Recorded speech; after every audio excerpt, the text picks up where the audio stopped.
Vamos ouvir a palavra de Deus? Quero que você abra sua Bíblia em Marcos capítulo 15, versículo 37. Evangelho de Marcos, capítulo 15, versículo 37.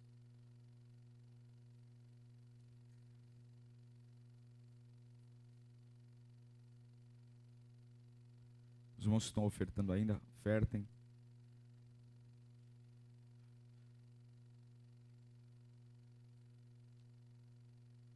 Marcos 15, 37.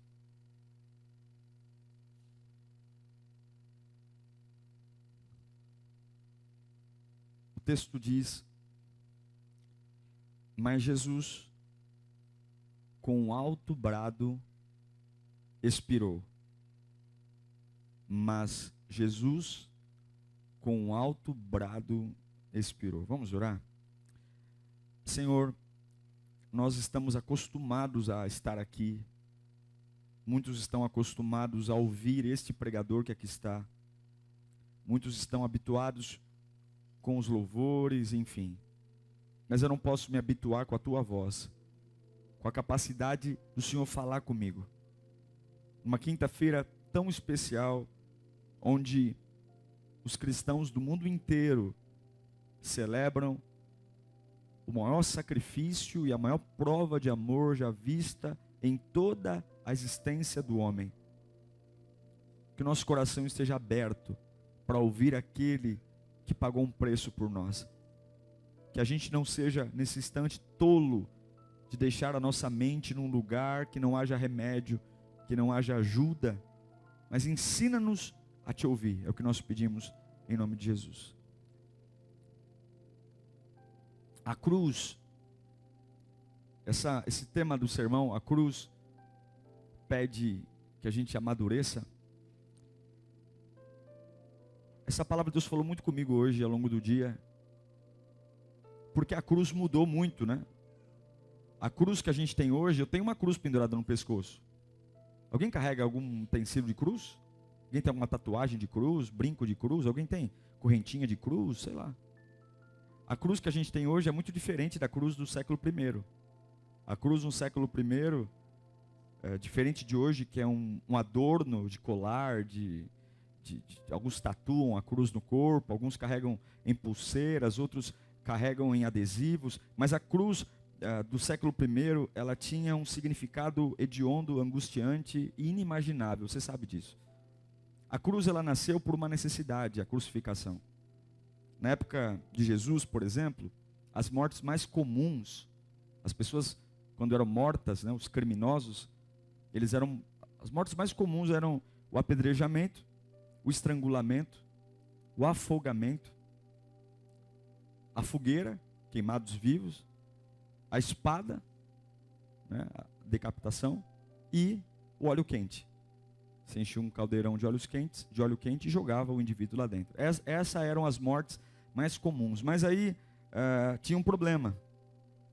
Um problema porque essas mortes, todas elas, seja o apedrejamento, o estrangulamento, o afogamento, a fogueira, o óleo quente, a espada, todas elas matavam o indivíduo muito rapidamente.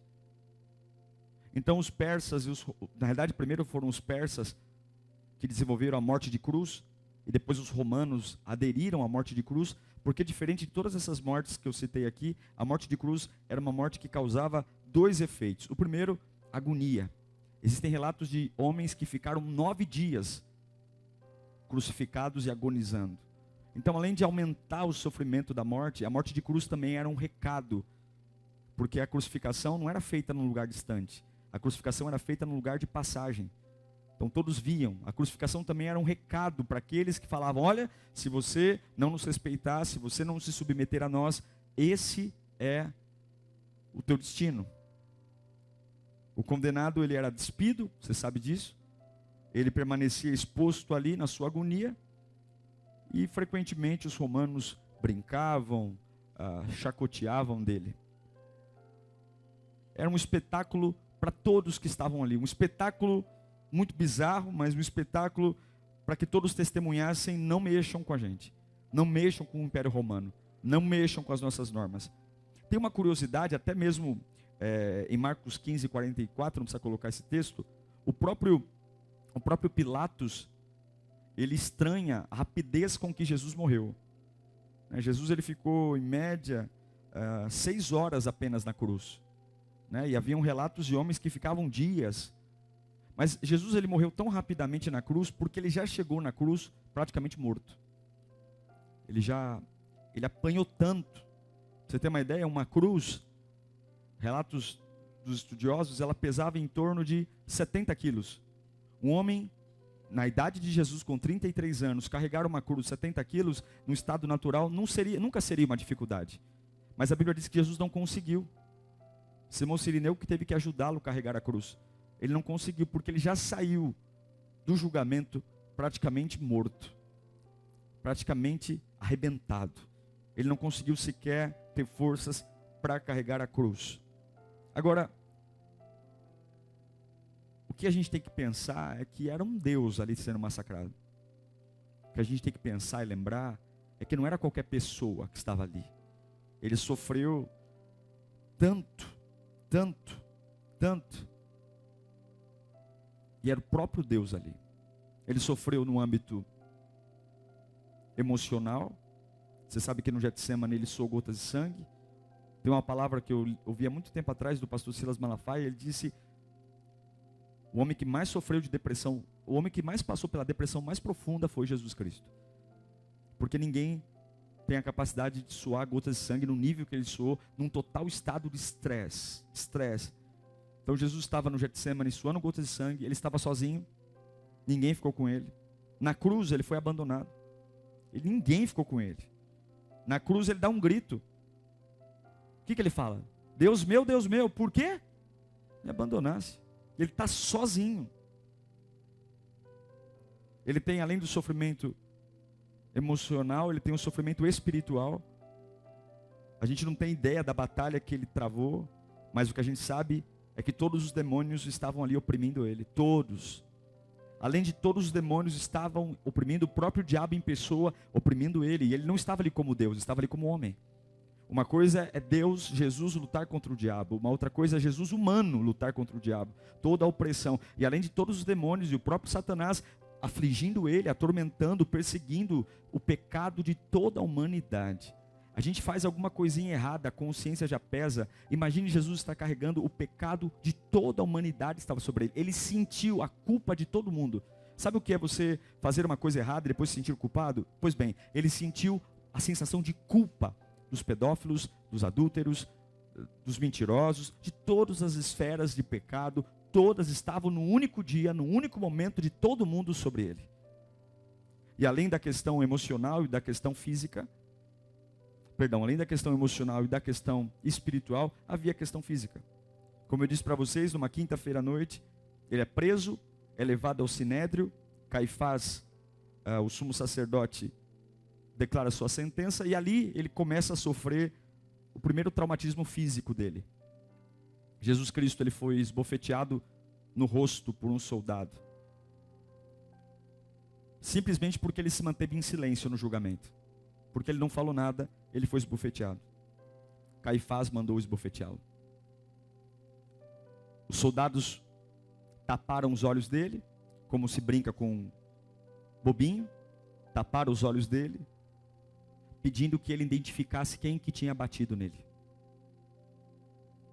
Colocaram uma venda, um dava um murro e dizia: quem foi que te bateu? Esse foi o tratamento que ele recebeu. Apanhando no rosto e divertindo todos aqueles que estavam lá. Depois dessa noite terrível de apanhar, ele acorda bem cedo. Havia uma preocupação para que ele não descansasse. E mesmo com hematomas, desidratado, exausto, não dorme, ele é levado para a fortaleza de Antônia, palácio do governador Pôncio Pilatos. Chega lá no palácio de Pôncio Pilatos, depois de apanhar de Caifás, ele tem uma sentença: 70 açoites. 70. Preparam-se os chicotes. Naquela época, tiravam-se todas as roupas do prisioneiro, deixavam ele despido, tanto na frente, no peitoral como nas costas. E o chicote da tradição romana era feito em tiras de couro com pequenas bolas de chumbo. Pequenas bolas de chumbo amarradas na ponta do chicote.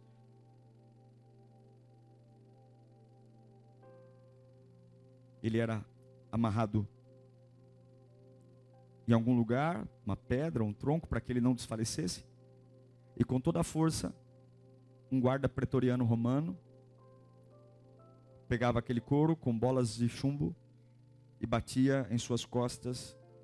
A primeira leva de batidas arrancava a pele.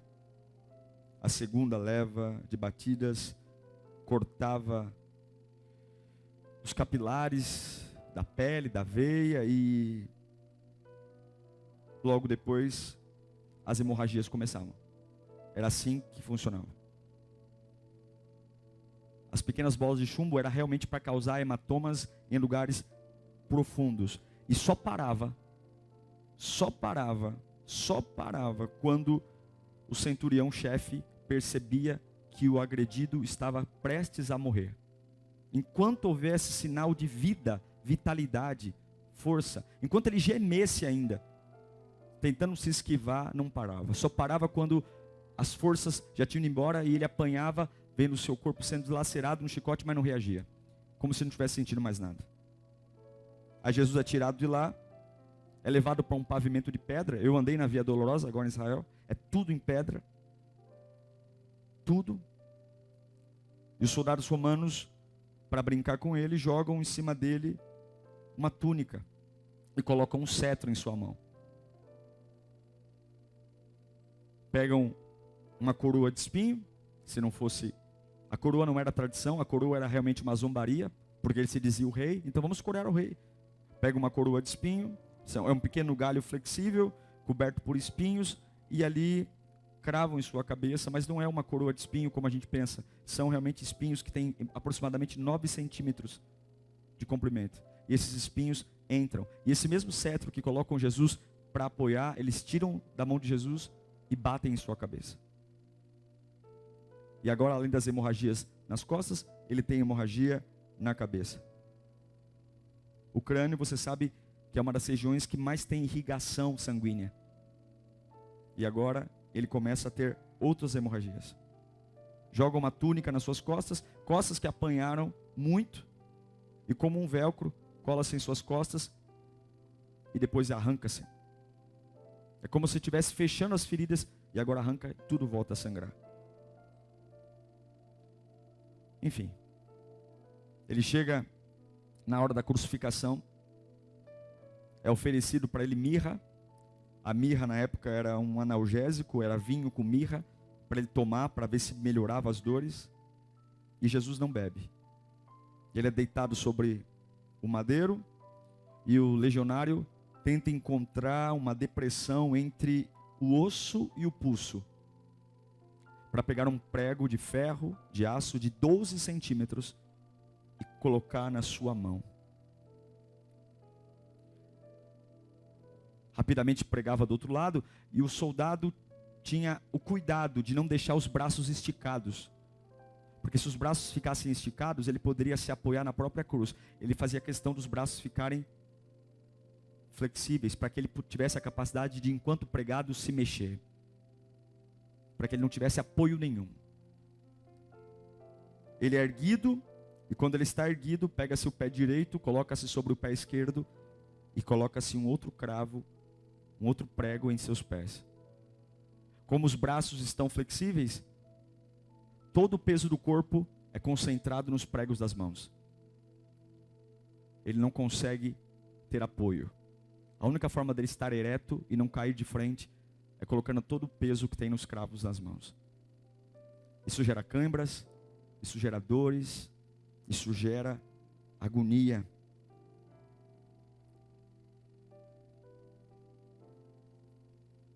Como ele não tem apoio, ele se mexe o tempo inteiro. O tempo inteiro ele se mexe. O tempo inteiro. Câimbras, estiramentos, o tempo inteiro. Agonia. Médicos dizem que nesse momento, por conta das dores intercostais que ele tem por não ter apoio, nesse momento ele começa a inspirar o ar e não conseguir expirar o ar. Lutando para respirar. O dióxido de carbono não consegue sair do organismo. Então, é muito provável que no sangue, ou no pulmão dele, sangue também comece a entrar. Em outras palavras, ele começa a se afogar. Sem dúvida, durante todo esse período, para falar o que ele disse na cruz, ele sofreu muito. Para conseguir pronunciar o que ele pronunciou. Por horas e horas e horas se contorcendo, câimbras, asfixia, tudo que você puder imaginar, dilacerações, dor no peito, tudo isso por amor. E a Bíblia diz, lá em João 19:30, que depois de 6 horas, ele diz, está consumado, dá o último expiro e morre. Isso é a Páscoa. Não tem beleza, não tem glamour, não tem almoço de família. Isso é a Páscoa. Isso é a cruz. Isso é evangelho. Eu vou dizer para você as palavras que Jesus disse enquanto ele estava crucificado ou passando por isso. Você quer ser um cristão de verdade? Amadureça. Porque essas são as palavras. Cruz tem tudo a ver com perdão.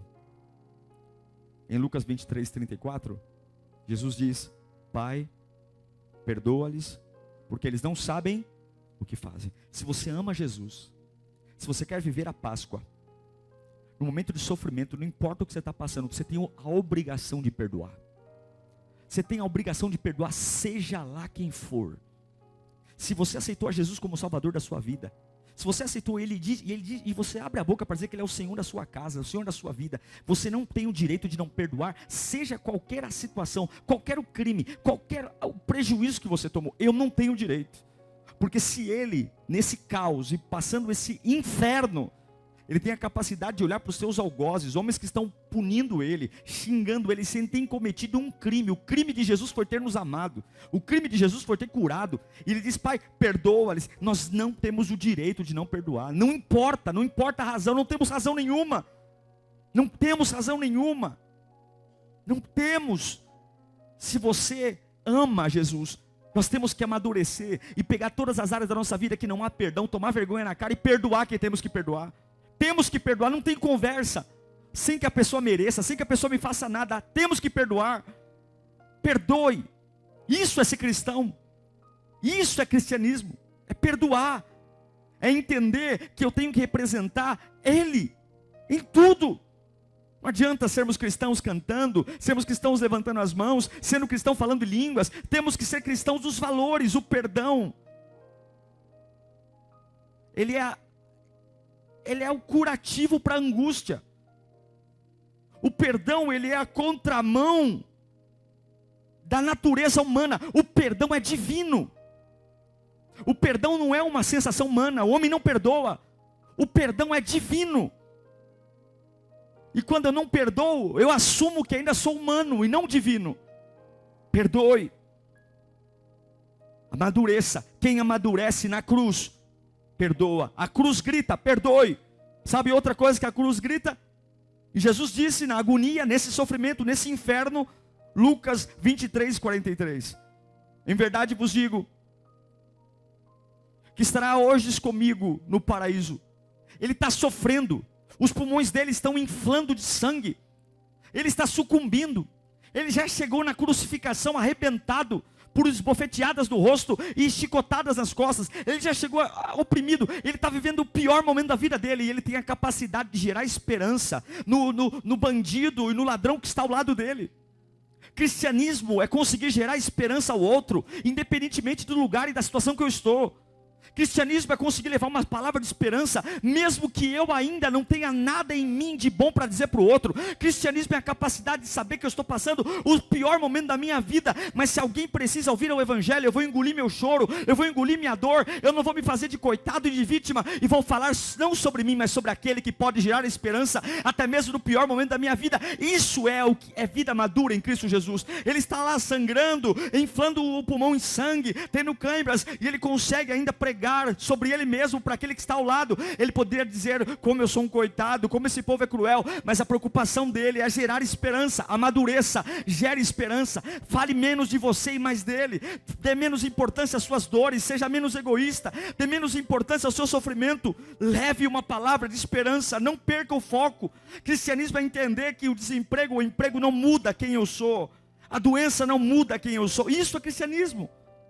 Isso não é ação entre amigos, não é ficar na igreja olhando para cima, dizendo gostam de mim, não gostam de mim, vão com a minha cara, não vão com a minha cara. Isso você vai fazer em grêmio recreativo, isso você vai fazer em amigos de bairro. Igreja não tem nada a ver com amizade. Nós não estamos aqui para ser amigos, não. Se der para ser amigo, maravilha. Se der para termos comunhão, maravilha. Nós estamos aqui porque nós somos meros pecadores que carecem da unção e da glória de Deus. Então nós temos que nos revestir dele e olhar para frente. Ele consegue evangelizar o ladrão ao lado porque ele está olhando para o propósito.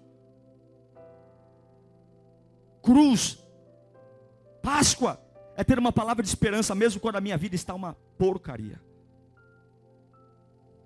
O que você fala quando a sua vida está uma porcaria? Se você reage à porcaria, você é imaturo. Você é um cristão imaturo. E a cruz grita hoje: amadureça.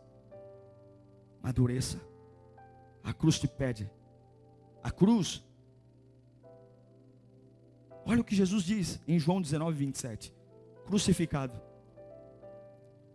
Ele está lá crucificado, morrendo. Mas ele consegue olhar para João.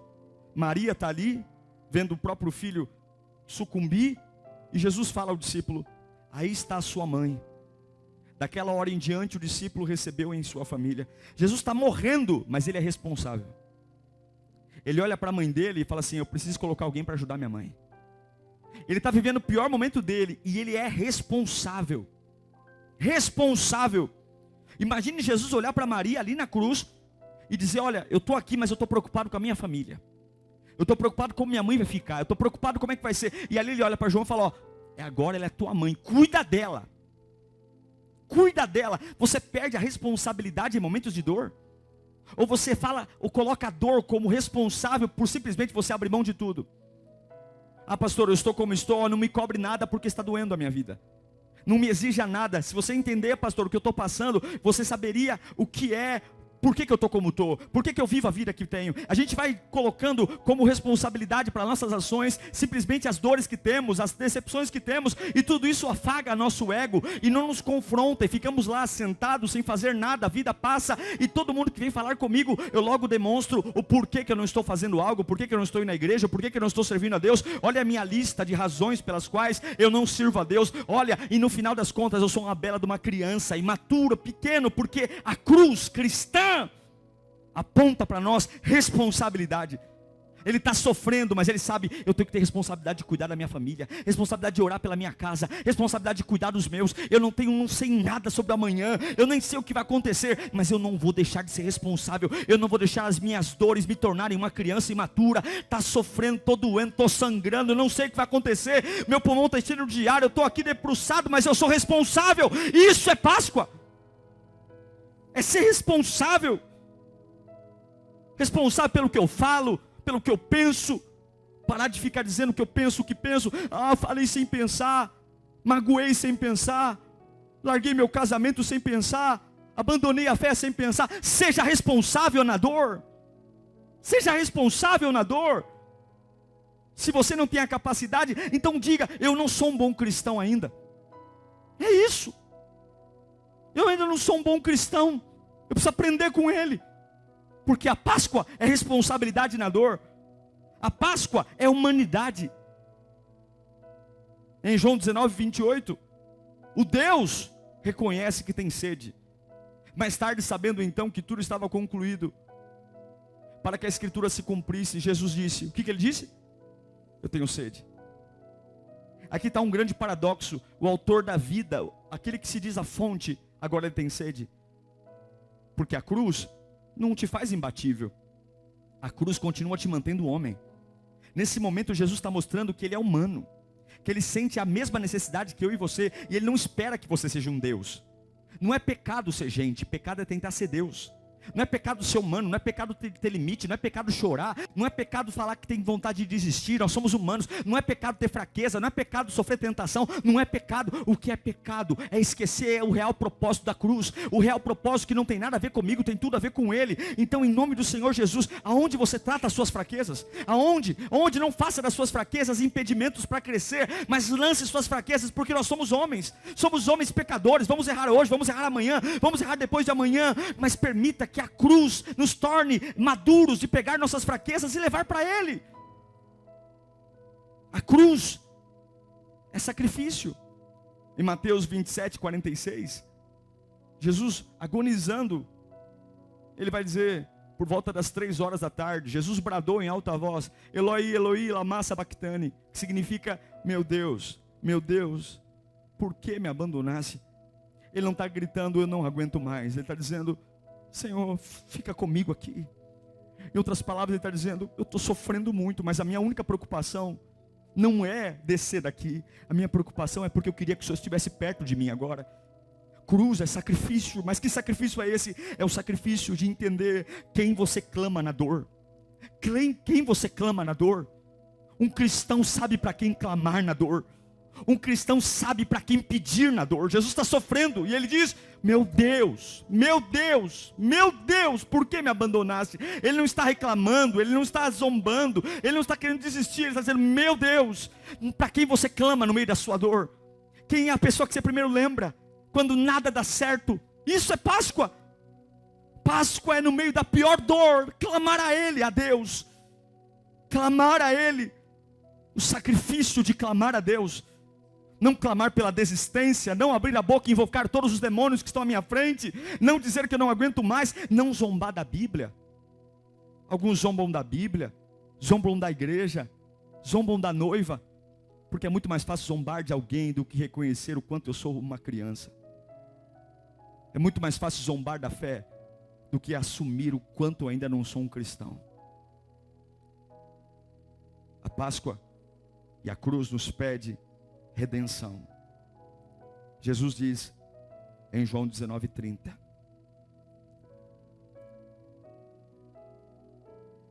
tendo provado, Jesus disse, está consumado. Está consumado. Nesse momento se cumpre Romanos 8:1, 2. A lei do pecado e da morte foi comprada.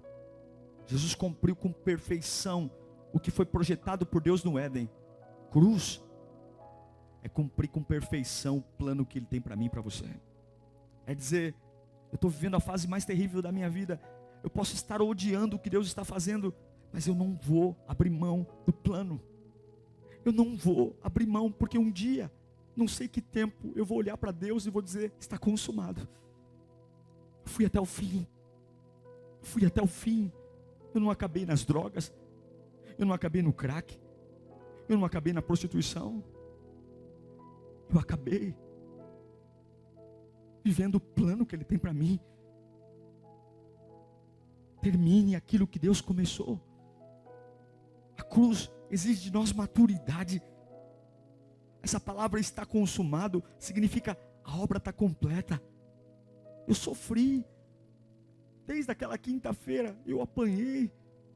Taparam meus olhos, me bateram no rosto 70 chicotadas com bolas de chumbo. Carreguei uma cruz pesada. Não tiveram sequer piedade. Poderiam ter esticado o braço dele um pouquinho mais, mas fizeram de propósito para que ele não tivesse apoio e ficasse debruçado para frente, tendo que colocar o apoio. Não fizeram nada, não aliviaram em nada. O que normalmente um preso demora dias para morrer, ele morreu em 6 horas. 6 horas. Porque ele já estava praticamente morto. Mas ele consegue, antes de morrer, está aqui Deus. O que o Senhor me propôs. Eu estou morrendo sanguentado, humilhado. Aqui em cima da cruz está escrito uma ironia, eis aqui o rei dos judeus.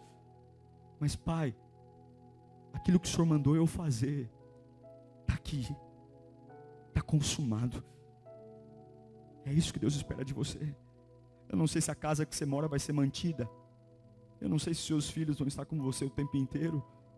Perca tudo. Mas não perca a oportunidade de um dia olhar para Ele. Fala: Senhor, sangrei, fui humilhado. Tem coisas que o Senhor fez na minha vida que eu não entendi. Tem momentos que eu subi, eu não entendi. Tem momentos que eu desci, que eu não entendi. Mas agora estou aqui acabando os meus dias. Mas eu guardei a minha fé. Como Paulo fala, eu completei a minha carreira. Que um dia você possa dizer: isso é cristianismo, está consumado. Como João, que é lançado num caldeirão de óleo quente e não morre. Como Pedro, que é crucificado de cabeça para baixo. Como João Batista, que tem a sua cabeça colocada numa bandeja pelo simples capricho de Herodis. Cristianismo é ir até o fim. Deus não espera de você perfeição, mas Ele espera de você superação. Cristianismo e Páscoa, por fim, é a entrega.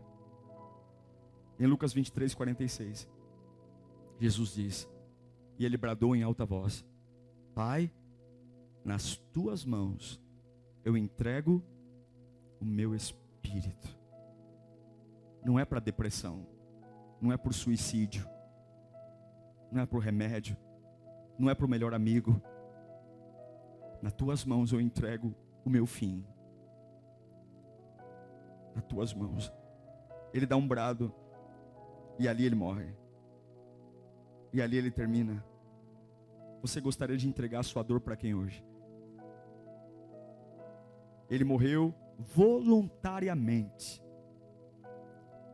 E o que matou Jesus não foram os cravos e os espinhos, mas o pecado da humanidade.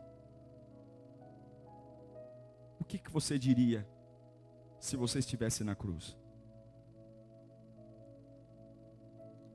O Evangelho não é para crianças. Enquanto alguns estão gastando seu tempo brigando por coisas pequenas, brigando por escalas, brigando por uma vaga melhor no estacionamento, brigando para cantar, ou brigando para tocar, ou brigando porque o irmão não foi com a cara dele, ou brigando porque eu queria ser mais visto, ou preocupado porque eu venho à igreja e ninguém fala comigo. Enquanto eu estou preocupado com essas perfumarias da vida, eu estou me tornando cada vez mais humano e cada vez mais longe do plano redentor de Jesus Cristo. Porque a hora que eu entender que Deus é suficiente, eu vou entender que Ele é a única fonte que eu preciso para estar de pé. Mas enquanto Deus não for suficiente, nada vai ser suficiente. Você vai ter 1000 amigos e nenhum deles vai te satisfazer. Você vai ter todos os casos amorosos que pode ter e nunca nenhum deles vai te satisfazer. Você vai ter todas as popularidades, ou todo o dinheiro, ou todo o cargo, porque enquanto Jesus não for suficiente para você, nada, absolutamente nada vai ser suficiente para você. Isso é a Páscoa. A Páscoa é a capacidade de perdoar, ter esperança na dor, ser responsável na dor, ser humano e reconhecer os seus limites, se sacrificar por algo maior. É a capacidade de redenção, a capacidade de falar: terminei, machucado, mas terminei, sozinho, mas terminei, e terminar entregando nas mãos do Senhor.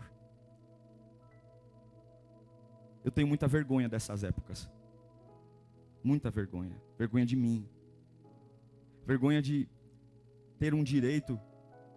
Sabe quando uma pessoa te dá um presente, você sabe que você não pode retribuir esse presente? Alguém já passou por isso? Alguém vai lá e te dá um presente muito bom, e você sabe que você não tem dinheiro para dar um presente à altura, e como é que você se sente? Muita vergonha, não é? Você fala: puxa vida, não consigo dar à altura. Algumas famílias até falam assim: não vamos ficar dando presente de amigo secreto não, porque um tem mais condição financeira que o outro. Vamos nivelar, ou nivela o valor, ou nivela chocolate, para evitar que um compre um presente de marca e outro dê uma roupinha baratinha. Então, para não ter constrangimento na família, todo mundo dá chocolate, ou todo mundo dá, o teto do presente é R$100, sei lá. Porque é constrangedor receber algo que a gente sabe que não tem como pagar. Eu me sinto assim, porque eu não sofri nada para estar aqui. Que você nunca perca a ideia do que é a Páscoa, e que você e eu amadureçamos, tiremos o óleo do nosso umbigo e começamos a ter uma vida de gratidão, uma vida de amor, nos tornemos pessoas mais bem resolvidas, mais práticas, mais objetivas, que empacam menos, que embaraçam-se menos, que se enroscam menos em detalhes pequenos. Que os nossos assuntos sejam assuntos melhores. Que as nossas conversas sejam conversas mais elevadas. Que a gente pare de falar da vida dos outros e cuidar da vida dos outros e comece a cuidar mais da nossa vida. A gente sabe da vida de todo mundo e não sabe da nossa. Apontamos os erros de todos, mas não sabemos os nossos erros. Conhecemos as falhas de caráter de todo mundo, mas as nossas próprias falhas de caráter, nós somos omissos e passivos e complacentes, porque nós não nos importamos com a gente. Mas no dia mau, é só você e Jesus.